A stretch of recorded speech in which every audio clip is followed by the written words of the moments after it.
One night in 1980, a man becomes a monster. Haunted by his past, Travis Stillwell spends his nights searching out women in West Texas honky-tonks. What he does with them doesn't make him proud, just quiets the demons for a little while. But after Travis crosses paths one night with a mysterious, pale-skinned girl, he wakes weak and bloodied in his cab-over camper the next morning, with no sign of a girl, no memory of the night before. Annabelle Gaskin spies the camper parked behind her motel and offers the cowboy a few odd jobs to pay his board. Travis takes her up on the offer, if only to buy time, to lay low and heal. By day, he mends the old motel, insinuating himself into the lives of Annabelle and her 10-year-old son. By night, in the cave of his camper, he fights an unspeakable hunger. Before long, Annabelle and her boy come to realize that this strange cowboy is not what he seems. Half a state away, a grizzled Texas Ranger is hunting Travis for his past misdeeds, but what he finds will lead him to a revelation far more monstrous. A man of the law, he'll have to decide how far into the darkness he'll go for the sake of justice. When these lives converge on a dusty autumn night, an old evil will find new life and new blood. This is the No Fear Cast. We know what scares you.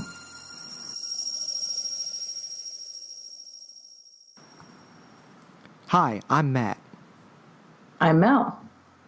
I'm Lisa, and this is the No Fear Cast, the podcast where we dissect horror and all the things that scare us. This is episode 23, an interview with an up-and-coming author that you're going to want to know about. Through this podcast, we've tried our best to dissect the genre, especially using classic texts of the past. But right now, we want to look at the future of the genre, and we think Andy Davidson is it.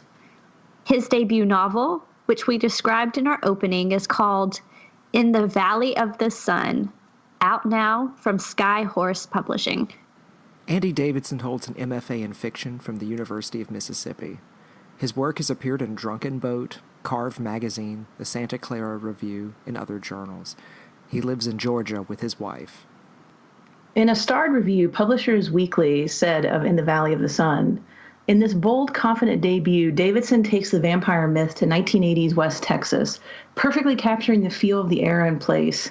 Davidson successfully makes the lines between genre and literary fiction bleed together in a complex novel of horror, human nature, and the American South. Laird Barron, author of The Beautiful Thing That Awaits Us All, says In the Valley of the Sun is a flint-hard, gorgeously written nightmare. And Stephen Graham Jones, author of Mongrels, said, turns out there's a middle space between Tender Mercies and Preacher and Henry, Portrait of a Serial Killer. It's called In the Valley of the Sun. And if I didn't know Andy Davidson had written it, I'd swear this was some long-lost William Gay. I burned through this. It's got teeth on every page. So, Andy, I'm going to get us started with kind of a general question here. Why horror? I mean, is there something special that drew you to the genre originally? Yeah. When I was a kid, I think the first adult novel that I ever read was Watchers by Dean Koontz. And I think I was in the 4th grade at the time. And I remember my mom telling me, you got to read this book. You know, there's this monster in this book that like rips people's guts out. But she used the word, she actually told me, she said, but it's okay because he calls it disemboweling. So it's not really graphic and scary in the way that like ripping guts out would be. So I read the book and I loved it. And, you know, it was a kind of natural, and I guess you could say that Watchers is horror. It's kind of suspense, thriller. There's nothing really supernatural in the book, but it's definitely has a monster in it. And I graduated naturally from Koontz, I think, to King. And, you know, it's probably the same story that most anybody would tell answering that question. But within the Valley of the Sun, when I first wrote that, I wrote it as just a script, and there was nothing supernatural about it. And I set it aside for a while, and I came back to it, and I realized this would be a good book. So I wrote it as a novel, and I really quickly wrote a very fast version of it. And after I had finished it, set it aside for a while, came back to it, realized that it's okay. I mean, as a reader, I like it, but it's not interesting to me yet. Like, it's not compelling. I don't love it. And it just struck me that the thing that was missing was that supernatural element that was one of the first reasons why I really gravitated toward reading books to begin with, was horror. So I guess that's maybe the long answer to the question. I don't know. Well, I find it fascinating that your mom was actually recommending that you read something by Dean Koontz. My parents were trying to get me to stay as far away from things like Stephen King, at least when I was younger. But yeah, I think that's kind of our takes on it. So tell us more about the supernatural aspect without giving you too many spoilers, I guess. But is there anything more you'd want to share? Well, the book has vampires in it. It's I wouldn't call it a vampire novel exactly. Like we say these days, that's a vampire book. Well, that's a loaded phrase these days, right? Like, when it carries with it a lot of assumptions about what a vampire book is going to be. It can be anything from Anne Rice to, I don't know, Twilight, I guess. So there was a spate of vampire novels that came out, in the YA genre 4 or 5 years ago, I guess. You'd see them on the shelves everywhere in all the major bookstores. And at the time, it seemed like the vampires were really saturating the market. And but when I sat down with this and was really thinking about what should my main character, who's a serial killer, what should he be? What's worse than being a serial killer? My thought was, well, being an undead serial killer would be really complicated, because you've got this whole set of problems that's introduced to your lifestyle when you become a vampire that is going to somehow change the way that you murder people, I guess. And so Travis has a lot of problems that come about. His name is Travis. Travis has a lot of problems that come about early in the book from meeting a character named Rue. And Rue is, to the eye, everything that he would want in a victim. But the tables are quickly turned on him, and she is, in fact, more monstrous than he is. And so I guess the supernatural for me just reaches a little deeper into the mystery of things. It complicates things. It makes things harder for my protagonist. But there's a lot in the book also that deals with, I guess, spiritual material, the idea of, God, death, the afterlife, loss, grief, things that, we internalize spiritually. And I think horror throughout the genre, not just vampire novels, but horror deals with that in a big way. The afterlife, mortality, immortality. And so, yeah, I think it's, in a way, it's weirdly appropriate for a book that deals with those issues to have vampires in it. Yeah, that makes a lot of sense to me, because one phrase that I've heard being thrown around a lot lately in the horror genre, I guess, is literary horror. This kind of, gosh, I don't even know how you would begin to describe it, because it's kind of a term that annoys me, really. Because I guess it's this idea that horror as a genre needs to be elevated in some way, and that's what literary horror is supposed to be. But everything that you said about the themes that horror explores, God and pain and death and immortality and mortality, and those are all very present in your book. And I think that horror lends itself especially to exploring those ideas. And I guess that's all really roundabout way of saying that I really hate the term literary horror because horror is not, and literature, I guess, are not mutually exclusive. But I guess when you were writing this book, who were you reading at the time? Well, I'll give you 2 guesses, and you won't need both. I was actually reading Cormac McCarthy. It seems like everyone that's talked about the book somehow, in some way, one way or another, mentions him. And On the one hand, yay, that's wonderful. That's amazing. Sure, I'm like Cormac McCarthy. Why not? But on the other hand, that's really like, wow, like in no way does this approach the amazingness of Cormac McCarthy. But I was reading No Country for Old Men, rereading it, actually. That's one of my favorite books. But the thing I love about that book is that when I first read it years ago, I didn't actually like it all that much. I thought it was this strange, sort of watered down version of what he could do. It seemed kind of commercial and public in a mainstream sort of way. But I reread it a couple of years after that, probably around the time the Coen brothers made their film adaptation of it. And that adaptation, when I went back to the novel, putting those two things together, I realized like what an amazing thing the book really truly is. But anyway, I was reading McCarthy, and I was reading The Night of the Hunter by Davis Grubb, which is a book that more people probably know of as a film, which also was a heavy influence on, I think, the works of the Coen brothers. So there's kind of a milieu there of not just what books I was reading, but what movies I was watching, you know. But The Night of the Hunter is a beautiful lyrical novel about, you know, these two children that set off down a river to escape a murderous psychopath. And it's a beautiful book. And so I was really looking at those two things. And my sort of secret confession here is that I had not been reading a lot of mainstream horror in a long time. I hadn't read any new Stephen King. I hadn't gotten into New King in years, I guess, other than his short stories. I always loved those. But I don't think I'd picked up a horror book in a long time, and I think that's probably why when I first wrote this novel, it didn't occur to me to make it a horror novel, because I just had not really been in the genre for a while. But once I made that change, I reread Dracula, Stoker. I started reading around in the genre for what, you know, writers like Paul Tremblay and Stephen Graham Jones and those guys, Nick Cutter.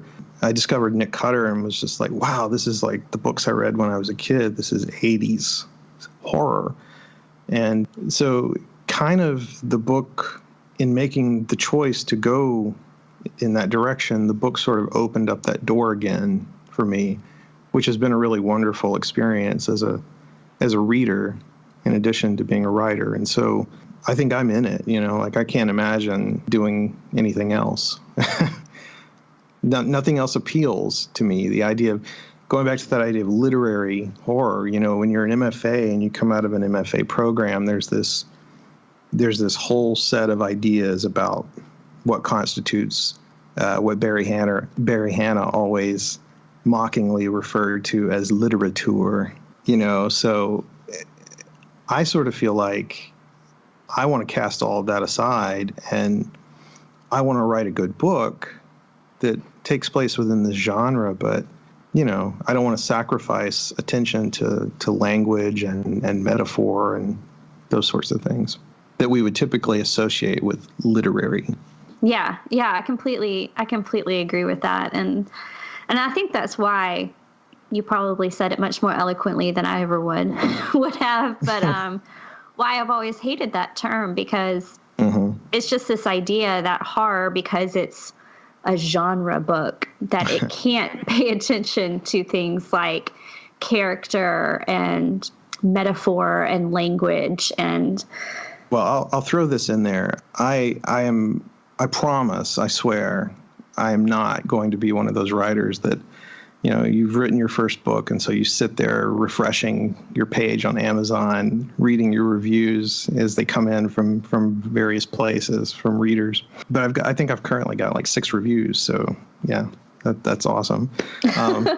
But no, I mean, they're by and large they're very good reviews, and none of them is less than 3 stars. But one of the 3-star reviews actually hits very delightfully on a term that unfortunately the reviewer applies to my book. So I agree in theory with what he's going for, but I don't agree that it applies to my book. But he says, I think the term he uses is something about, Davidson, he he goes for all of this poetic mumble jumble. I think that was his term. So I would say, yes, when I define literary in the future, I would say, by and large, poetic mumble jumble is a good way to say it. I but like not that my term. book, of course.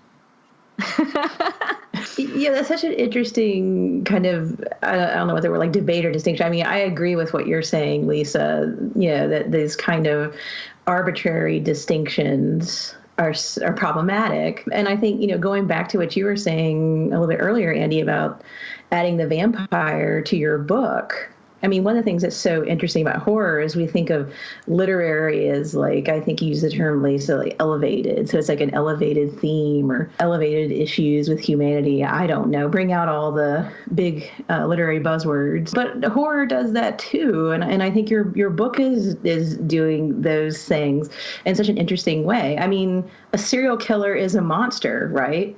And right. So horror kind of becomes a shorthand for a real thing. I mean, I think it's interesting that you can have a guy who's a serial killer killing for psychological reasons, whatever reasons are that serial killers do these sorts of things. We think of them as monstrous and inhuman, even though they are human and they have issues, emotions, motivations.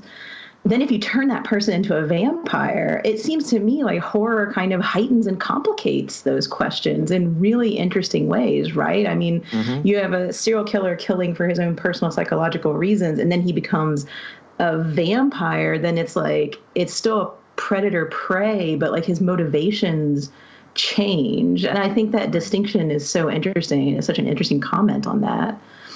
Yeah, he almost, I guess you could say he finds his humanity after he loses it. And the term, we should say that, the term literary, as we're using it, is definitely like in the modern MFA sense. It's not in the sense of, there's certainly a long history of literary horror that we would consider literature, whatever that word means, but if we wanted to put it in the canon or we wanted to put it in an anthology, there's plenty of horror that we would put in that category. There's Lovecraft, there's Stoker, there's Mary Shelley, there's all of these, luminaries that we would say are and are not genre writers. There's the genre of the Gothic and tons of writers that fit into that we wouldn't necessarily call horror writers, but certainly those are elevated works that these folks have produced. And so yeah, there's that aspect of literary too that, I've actually been discovering lately. I had read Lovecraft, for a long time ago. I read Lovecraft, and there seems to be like a weird Lovecraft bubble right now that's happening with weird fiction and mythology and the Lovecraft mythos, which is kind of cool because you see all these great books that are borrowing and playing in his sandbox, But yeah, just through attending the horror conference, the StokerCon back in April, I've discovered writers I had no idea existed. Folks like Charles Beaumont, Ramsey Campbell. These are people probably known to a lot of people that I just hadn't happened on yet. And as I'm reading them, I'm very keen on trying to do what they do because they do it in such a literary fashion. Beaumont's stories, he was a Twilight Zone writer for years. He was dead by the time that I published my first book. He died at like 36, I think. But he just wrote a short story a week, basically. And so he's got all of these amazing short stories that are funny, that are terrifying. So I'm kind of going on and on now. But there are writers out there who, we definitely would apply the term to literary in a positive way that we would elevate in that fashion. Just like give it 50, 100 years, and when you're dead, you all of a sudden become literary, right? That's the canon. Right. It takes time. If you're looking at literary as the idea of elevating, that's probably a pretty good definition. But I don't know, and this is something we've kind of talked about before, but just the distinction between what's genre and what's not, because, I read something even contemporary or more contemporary than Charles Beaumont, for instance, or Lovecraft. But, I read something like Beloved, And you cannot convince me that that's not a horror novel. But nobody would consider Toni Morrison, I don't think, to be a genre writer. And so it is a strange thing when you start, because I think a lot of, people are more apt maybe, and this is maybe, again, just coming out of the PhD, MFA world, but are more apt to pick up, for instance, a Toni Morrison because of the weight behind her works versus a Ramsey Campbell. Right. And that's sad to me. Sure, I totally agree. And, that swings back the other way, too. One of the interesting things I've discovered about horror as a genre since I've been writing in it and publishing a book in it is the remarkable number of people who feel perfectly at ease. And on the one hand, this is fine because they're being honest with you. But on the other hand, they immediately dismiss the work that you've done because, I don't read horror. I think, people are very quick to say, oh, well, your book has things in it that I just can't. We live in the age of trigger warnings, I guess. And I just can't read things like that. I can't read things with incest in them, or I can't read things with graphic violence or, satanic things in them. I think people are kind of, they dismiss it for high reasons, like you're saying, Lisa, sort of like snobbery, and they dismiss it for really unfortunate low reasons of, I just can't handle that kind of thing. We want books that comfort us. We want books that make us feel cozy, I guess, rather than scare us or make us realize that we're possibly alone in the universe or something. Yeah, I think we have gotten a bit confused on the role that literature, to use the term as anything that you might sit down and read, I guess. But what the role of that is supposed to be, because we do live in a world that likes to categorize things, but also likes to keep us, as you said, within that kind of comfort zone. I mean, my goodness, you have websites now devoted to telling you, does the dog die? You can go to a website and see if an animal is going to be killed in a book or a movie, because maybe that bothers you. And on the one hand, I do understand it, but it does cut out a lot of things that you might miss, in the same way that I think if people were to hear that In the Valley of the Sun is a vampire book, and that's such a loaded term now, vampire, but it's not a vampire book. It is on one hand, but on the other hand, it's not, because it's about so many other things than just that. And I wasn't trying to be coy in doing this, but I was more or less trying to avoid all of that loadedness. I can't remember actually now. If the word shows up in the book, it might show up once. I think I avoided using the word vampire in the novel. Even though I don't remember it being in there. There might have been an earlier draft of it when Reader, the Texas Ranger character, thought to himself something to the effect of, well, that's like a vampire. But yeah, the term never actually gets applied in the novel. And one of the reasons I eschewed that was because, that's a word that's carries a lot of assumptions about what the book is going to be, and I didn't want that. So, well, one of the things I loved about the book was the setting. I thought it was so unique, and at the same time, the way it was described made it feel very real to me. And it's set in a very specific time and place in Texas in 1980, right? Right. And what kind of research did you do for that? I was hoping somebody would ask me this question. Yay. Because this is a fun question to answer because it's very easy. Google, Wikipedia. That's it. Wow. And I will say this. I watched movies. Like I said, I read books, I watched movies. But in terms of the period, I watched Near Dark a couple of times. It's a great movie. I think...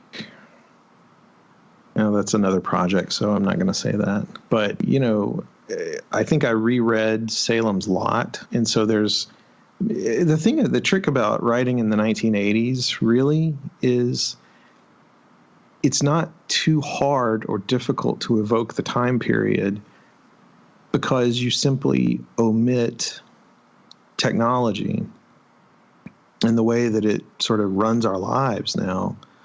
And once you omit that, all you have to do is pretty much give people a date and pick a few details that are accurate to the period. So actually, my research is very, very limited in that regard. I spent more time probably reading about, the type of spots a turtle has on it than I did actually reading about period details for the 1980s. And plus it comes out of that tradition of these are the books I read, so a lot of this, especially if you walk around sort of like I do, glancing sideways at people on their phones and thinking we spend too much time on them, that, you carry around in your heart that setting. So it's pretty easy to come out on the page, I think. Well, I mean, I see what you're saying about, throwing in maybe a few details and letting the rest sit, I guess, in the reader's imagination, which is maybe one way it works so well. But I think especially when you're writing about, like the 1980s, it's really easy to fall into almost like a caricature of the times. Mm-hmm. And it never felt that way to me, which was good, because that's one thing I always have a difficult time with when people want to set something in the 80s, is they want to go really overboard with all the 80s specific details, and that's not the way time works. Right. Yeah. If you look at a house, the house I grew up in, I was an 80s kid, and most of our furniture was from the 70s. Right. So, I don't think you'd look at anything and say, oh, yeah, that was definitely 80s, because, it just doesn't work that way. But I think you did a really great job with the setting. Thank you. Yeah, I think evoking something is much more powerful than describing it to death, especially when it comes to the 80s right now is like this pop culture reference point for a lot of things. And that's wonderful, but I enjoy it. Nostalgia is a fun emotion. But the truth of the matter is, if you were to inundate your book with pop culture references, even if it is a period novel set, 30 years ago, you're inevitably going to somehow date it. You're going to root it in a time that is very specific. And like you said, the furniture, the vehicles, I mean, these are not 1980s. These could be 70s, anywhere from 60s on up, 20 years past. So I kind of like the idea of leaving the time period, like giving you the specific date, but then leaving the details a little vague at times so that it seems like it's a place, like you said, that's created out of the reader's memory of that place rather than, a host of details about the place or time. What about, I totally say that with regard to time, but what about the idea of place? Because the characters move around to different places in Texas, and of course, I think Louisiana is involved at one point. And while there's not long descriptions, there's still that evocation. I feel like I have a picture of all these places, no matter how much detail you're giving me. Are these like describing the region itself? Was there travel involved in researching that? Are these places that you're familiar with? Am I just filling in the blanks with my own mind? Because the setting itself seems so real too. Sure. Now that is something I would say I spent a lot of time on. Texas, when I first started writing the book, West Texas, I had not actually ever been to the West Texas desert, and so I'm being funny when I say Wikipedia, but I'm also kind of being serious. I mean, Wikipedia benefited me so much that I actually gave $20 when they had their drive, because, it's like I felt like they had really done a good job with, like, you go to Wikipedia, and if you want to know what, I don't know, a county in West Texas looks like, what its topography is, pictures of the plants, the population, you can find all of that.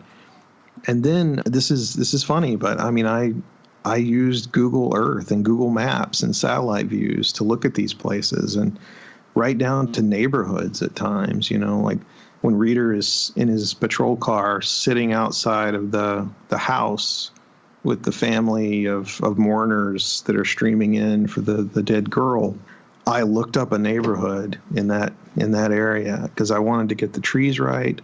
I wanted to make sure that the sand, it was dirt, not grass, that made up people's lawns, and a lot of those things came out of just research, but they also came out of reading McCarthy. I mean, I wouldn't say that I stole from McCarthy, but I definitely borrowed his love of that setting. I mean, his love sort of, I felt like he passed that on.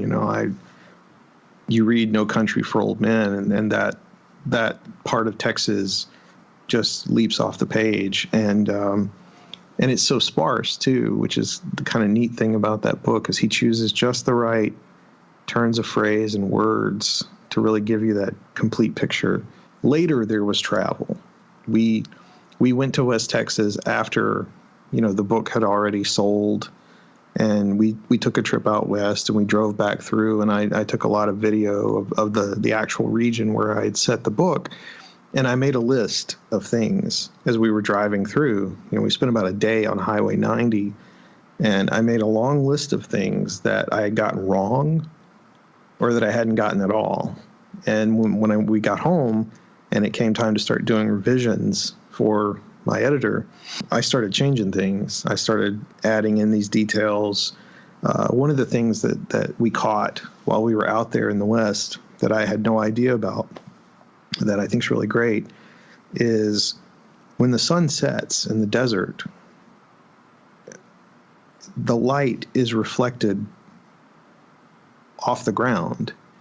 And so a desert sunset, the sky is not the only purple thing, the ground is purple too.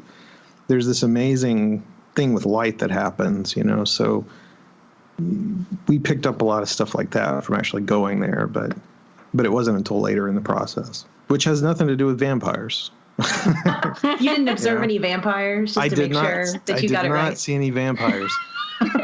Although we saw a couple of campers, and my wife says, like, she doesn't look at campers the same way again. So my hope is that this book will do for campers what Psycho did for the shower. So there you go.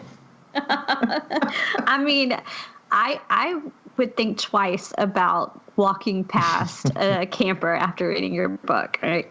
But Andy, while I was reading this book, it is a horror book, and there are vampires, but there's also a Western feel to it. Did you set out? Did you kind of intend to do a Western horror? Why do you think those two genres work so well together? When I originally wrote the book, again, it was not going to be a horror. It was going to be a crime novel that took place in the West. As for why the West, I've always liked Westerns. I've always loved that genre in terms of film.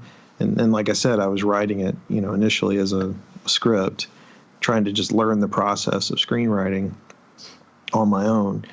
And but I think Westerns and horror go together really well because, and you're seeing a lot of those two genres mashed up lately. A couple of movies that have come out recently have dealt with that. And there's, I think there's one or two cannibalism movies and zombie movies. And there was a movie a while back called The Burrowers or something, with like things in the ground and out on the prairie in a wagon train.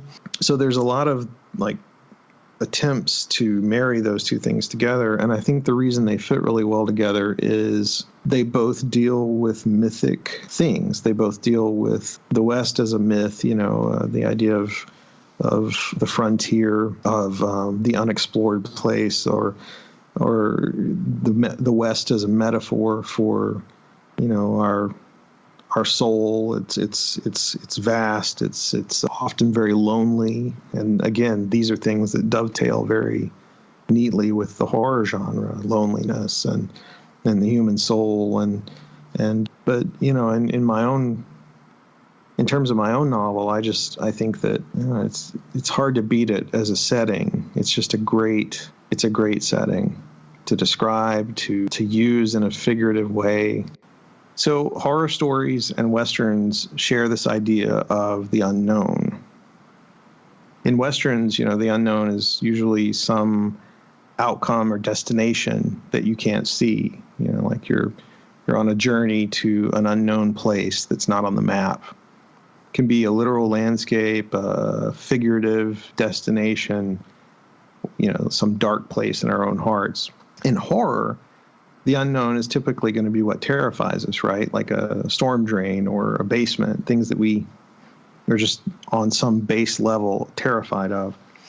But it can also be the bad things that we fear we're capable of doing given the wrong set of circumstances. So in both genres, people are usually drawn towards something that either damns them, sets them free. So there's a lot of that in my novel, I think, being compelled toward a thing that you don't fully understand, why you're doing what you're doing, and the dangers that are inherent to chasing that compulsion. The idea of a compulsion, and it's something that almost at the same time does damn you and free you at the same time. Mm-hmm. I love that idea, and it does. It works in a Western, it works in a horror, and it certainly works. They're both chasing something, right. Which I think is what makes it so compelling for readers, because isn't that one of the first things they tell you when you sit down to create characters is give that character something to want, right? And if it's something good. And if it's something that maybe they don't even fully understand themselves, that's even better. Because then there can be speculation on the part of the reader and the character. I like that. I was going to say, I think it also goes back to the violence aspect that you mentioned a little earlier. What Westerns at their base are regeneration through violence, right? And horror's kind of the same thing, that the idea of damnation versus salvation, or working through whatever demons that you have. It's really interesting how it ties both together. I agree, actually. Yeah, I think in Westerns, the thing you're chasing is often may not be the thing that directly gets you into trouble, but manifest destiny, that sort of thing, moving west, the idea toward the horizon, but it could lead you into trouble. I think about the dangers of the plains and all that sort of thing. I think about Jim Jarmusch's movie Dead Man, how Johnny Depp's character goes west, and essentially, you could probably make a good case that Dead Man is a horror film. So he gets in way over his head the minute he steps off the train. So yeah, and I think that's what pushes Travis west, is chasing this unknown thing that he's looking for, and ultimately what he finds is not the thing that he would want to find. Is it okay to ask you what you're thinking about working on next, or things that interest you for the future writings, or is that things you want to keep under wraps? No, I'm fine to talk about that. I have another book finished that I'm working on revisions to right now. It's probably going to be go out on submission probably late summer. And then we'll see if anyone bites on that one. It's set in Arkansas, which is my home state, and deals with the idea of a witch at the center of this swamp near the Texas border. So it's kind of, I'm reading, like I said, a lot of Charles Beaumont and reading some Lovecraft and Ramsey Campbell and people like that. So I'm into this whole idea of weird fiction right now. I'm trying to kind of really play up some more of the stranger elements of nature in this one. And there's a mad preacher, so there's kind of a gothic narrative at work in this too. And so that's what I'm working on now. And I've got probably about the first 20,000 words at this point of a third book written, which I was sort of billing as Bram Stoker's Dracula meets Smokey and the Bandit. So that's the next two projects. I'm looking forward to that one. I was about to say, yeah, I'm sold. Yeah, just send it on when you're done. I'll read it. Well, Andy, thank you so much for coming on the podcast and talking to us, because I really enjoyed this. I did too. Thanks for having me, guys. Yeah, and I hope all of our listeners will go out and get In the Valley of the Sun, which is out now. And if you're fans of horror, you're going to love this book. If you're fans of Westerns, you're going to love this book. If you're just looking for something new and a little bit interesting and a little bit out of the norm, then I think you're going to like this book too. So please go out and buy it. And thanks for listening.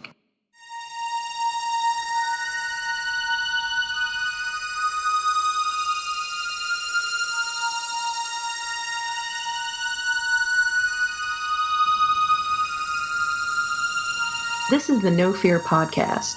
You can find us online at Twitter and Instagram at No Fear Cast. That's KNOW Fearcast. Or our website, nofearcast.com. If you want to contact us, send us an email to nofearcast@gmail.com. Download us through iTunes, Stitcher, or anywhere else podcasts are found. If you like what you hear, leave us a 5-star review on iTunes, or you can support us on Patreon. Supporters get special perks such as early access to our main episodes and exclusive mini-episodes released on the weeks in between our normal schedule, depending on the tier you choose. Even a little bit makes a big difference. The No Fear Cast. We know what scares you.